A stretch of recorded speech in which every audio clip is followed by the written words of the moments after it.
selanjutnya muatan PPKN.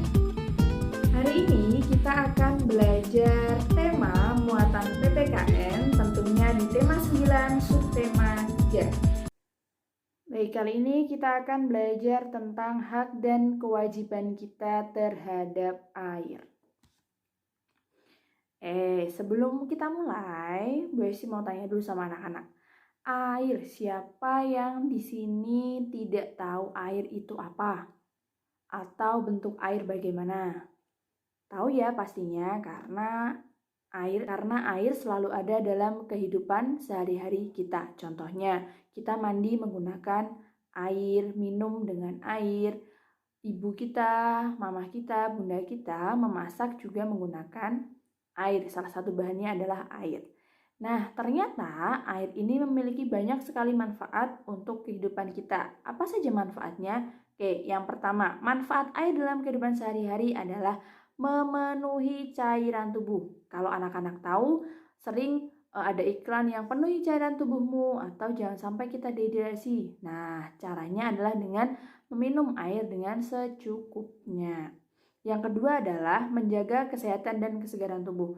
Orang yang kekurangan air minum atau kekurangan cairan pasti wajahnya akan terlihat lebih pucat. Kemudian badannya lemas. Nah, makanya air berfungsi untuk membuat tubuh kita menjadi lebih segar. Yang ketiga adalah membantu pekerjaan sehari-hari. Contohnya adalah petani. Nah, petani kalau ingin menanam sesuatu pasti membutuhkan air.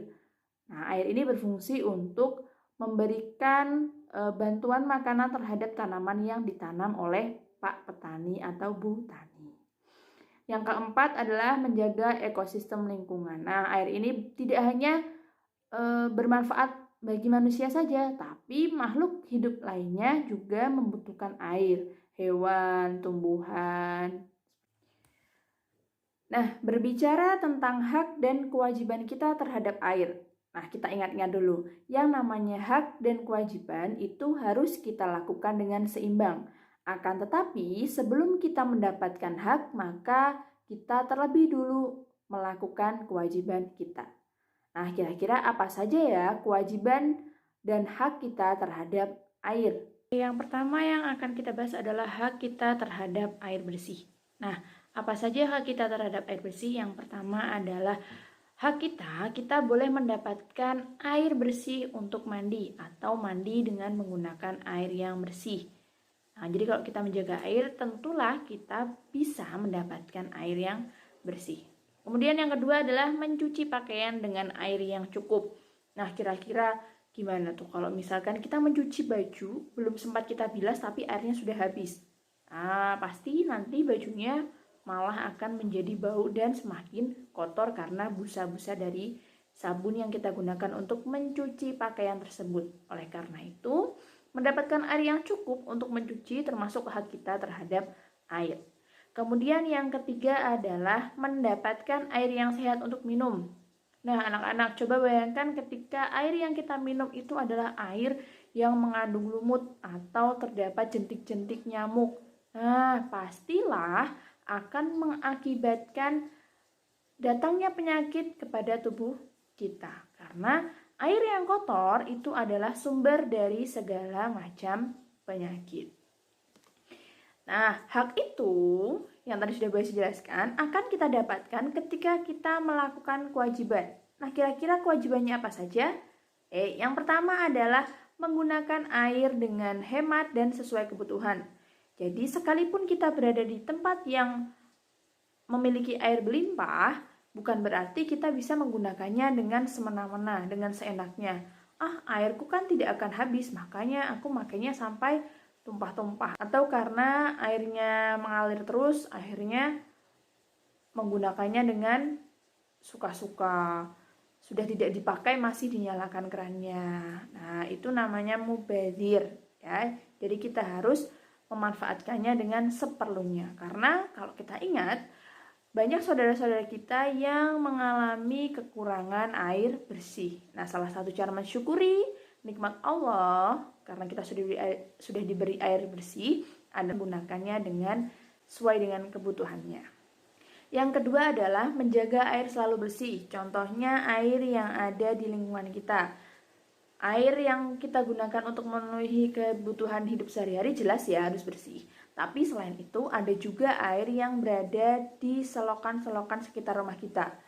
Nah, apakah kita harus menjaga agar selokan-selokan atau air yang ada di selokan itu selalu bersih? Iya, karena ketika air yang ada di selokan itu kotor, maka akan banyak sekali hewan-hewan yang senang tinggal di sana. Nah, dan biasanya hewan yang tinggal di dalam air atau tempat yang kotor itu pasti adalah hewan yang mampu membawa banyak sekali penyakit seperti tikus, kecoa, nyamuk. Nah, itu adalah hewan-hewan yang bisa berakibat buruk bagi kesehatan manusia. Kemudian yang ketiga adalah menciptakan lingkungan yang asri. Contohnya menanam pohon di lingkungan sekitar kita. Karena pohon ini dapat memberikan pengaruh yang baik terhadap air. Nah, berbicara tentang air, jadi air ini adalah salah satu dari sumber daya alam yang ada di lingkungan kita. Air adalah sumber daya alam yang dapat diperbaharui.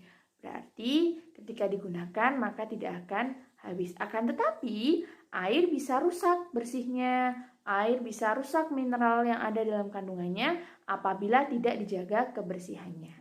Apa saja usaha yang bisa dilakukan oleh manusia untuk menjaga kelestarian dari sumber daya alam?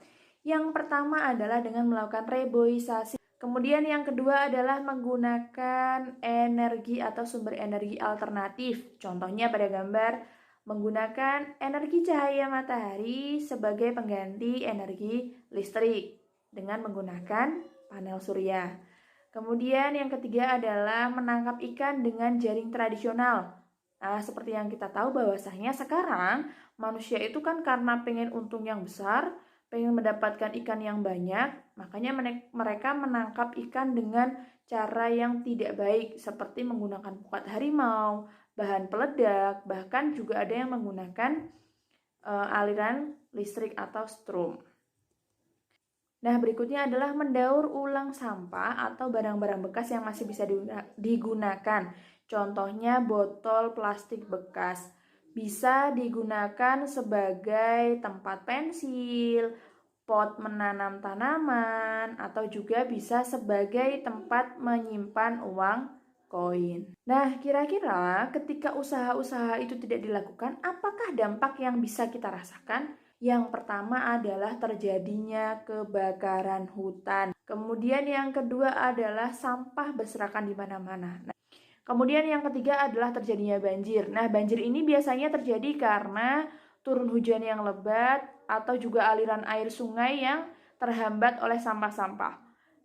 Karena tidak menjaga kebersihan, membuang sampah sembarangan, akhirnya menutup selokan yang seharusnya digunakan sebagai tempat mengalirnya air. Baik anak-anakku, tadi merupakan materi yang kita pelajari hari ini, yaitu tentang menjaga dan melestarikan sumber daya alam yang sudah Allah berikan kepada kita semua. Bu Esti cukupkan sekian. Wassalamualaikum warahmatullahi wabarakatuh.